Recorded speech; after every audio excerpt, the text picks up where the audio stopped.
नमस्कार साथियों, आपका हमारे चैनल में फिर स्वागत है।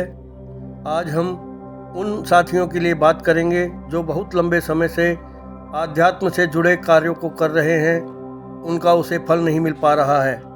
साथियों, इसके मुख्य 3 कारण मैं आज आपको बतलाऊंगा। पहला कारण है, अगर हम किसी भी शुभ कार्य को करते हैं और अपने आसन को तुरंत प्रभाव से साधारणतः छोड़ करके खड़े हो जाते हैं, इससे आपका जो भी किया हुआ कर्म है वह निष्फल हो जाएगा। इसका मुख्य कारण है साथियों, वायुमंडल में योगिनियाँ भ्रमण करती हैं। इन योगिनियों का यही कार्य होता है, जो प्राणी शुभ कर्म करके और उसे मर्यादित तरीके से पूर्ण नहीं करता है, उसके कर्म को ये योगिनियाँ झपट ले जाती हैं और फिर उसके बाद कर्म करने वाला व्यक्ति उसके फल का दावेदार ही नहीं रहता है। इसके लिए आपको क्या करना है, आसन छोड़ने से पहले 3 अंजलि जल लेकर प्रभु के चरणों में समर्पित करें और संकल्प करके ये छोड़ें कि मैंने जो भी यह कार्य किया है, जो भी पूजा अर्चना जाप किया है, इसका फल मुझे प्रभु इस रूप में चाहिए। अपनी मनोकामना को भी प्रदर्शित करें और उनके चरणों में जल को छोड़ने के बाद 3 बूंद जल अपने आसन के नीचे डालें। फिर उसको हाथ की उंगलियों से मसलकर अपने मस्तक पर 3 बार धारण करें। इससे ये होगा, तुमने जो भी आध्यात्म कर्म किया है उसका तेज और बल सदैव आपके शरीर में विद्यमान रहेगा और आपके द्वारा किया गया कर्म और जो भी आपकी मनोकामना है वह तुरंत फलदायी होगी। दूसरा कारण साथियों इसका होता है, हमारे घर द्वारे अगर कोई भिक्षुक या अभ्यागत आए और हम उसे अपमान भरे शब्दों से तिरस्कृत करके ना उसे भिक्षा दें और उसे वहाँ से लौटा दें।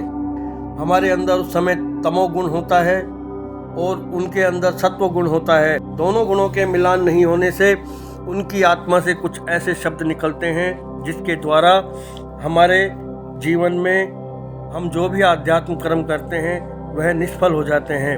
अगर इस तरह की कोई भूल वाणीवश या व्यवहार से हमसे बन गई है तो इसका प्रायश्चित स्वरूप सेकंड टाइम अगर कोई आए तो उसे जो भी बन पाए, हमें खाने की सामग्री आटा गेहूँ दाल अवश्य देना चाहिए यथाशक्ति। और अगर भोजन तैयार है तो घर की चौखट पर उन्हें बिठलाकर आसन देवें, अच्छे से भोजन करवाएं, कोई दक्षिणा में वस्त्र दक्षिणा देवें। इससे हमारी भूल क्षमा होकर हमारा भाग्य बहुत जल्द प्रबल होने लगता है।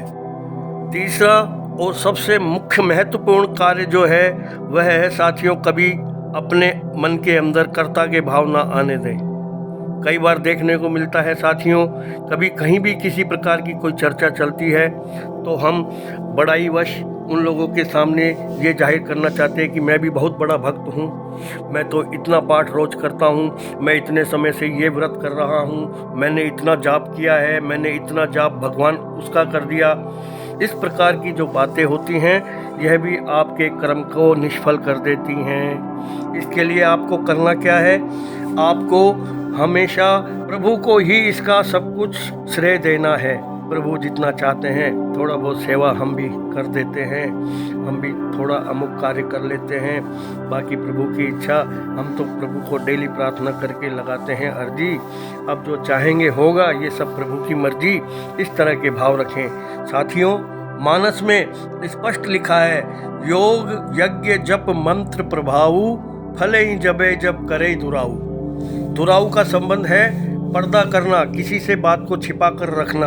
इसलिए किसी भी प्रकार का योग यज्ञ जप मंत्र कोई भी शुभ कार्य है, अगर आप उसको अपने मुख से बार बार किसी से कहेंगे तो सब निष्क्रिय हो जाता है। आपको चाहिए कि कभी जीवन में कर्ता के भाव ना आने दें। इन 3 बातों का आप ध्यान रखें। लंबे समय से जिन लोगों को अपने शुभ कार्यों का फल नहीं मिल रहा है, इन 3 बातों में थोड़ा बदलाव लाएं। उसके बाद देखिए आपको किस प्रकार से गगनचुंबी सफलताएं मिलती हैं, आपको किस प्रकार से अपने द्वारा किए कर्मों का तुरंत प्रभाव से फल मिलना शुरू हो जाएगा। अगर आपको हमारे उपाय, हमारी बातें पसंद आती हों तो प्लीज़ सब्सक्राइब करें, आइकन का बटन दबाएं और तुरंत प्रभाव से आपको हमारी वीडियो मिलती रहे, इसके लिए ये कार्य अवश्य करें। जय जय सीताराम।